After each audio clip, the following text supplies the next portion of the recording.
forearm's going to be at the side. I have to read this because I can never remember all the positions offhand because I just don't do it enough. So here's our position, right? Arm at the side, elbow 90, forearm in a neutral position, and then they are making a slight fist. So this is where we start, okay, or we have our patient start. And then we can either passively take them through the next steps, or we can have them actively do it as kind of a home exercise program. So then we have them open their hand, okay? And at each stage or at each level, we're going to ask them, does that reproduce your symptoms? Because we're trying to find out where that nerve is getting stretched or where those adhesions or what motion those adhesions occur with, okay? So if our patient says, oh yeah, I start to get it just from opening their fist, then that's where we're going to stay. We're not going to continue on and go through the rest of it.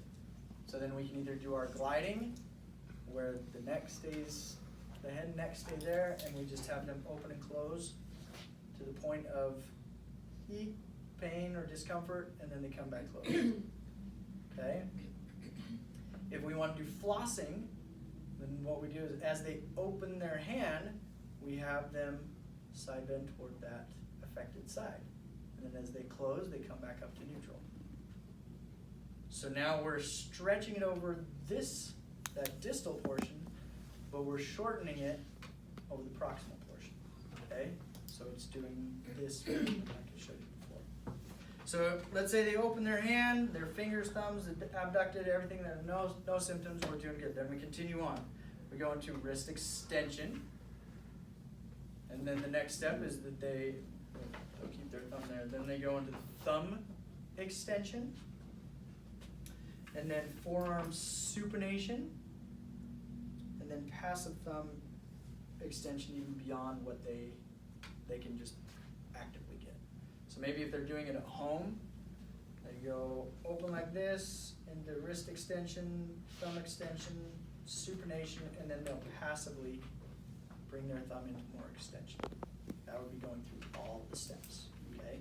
If they get to that point, then maybe the flossing or gliding is simply they're just going into extension and back, into extension and back, or flossing. Okay. Next we've got ulnar glides. So we start in a shoulder abductor position with the elbow extended and the forearm supinated, like this. Some people get set off just like that. Might start feeling a stretch. If anybody starts to feel anything with any of these, let us know, okay?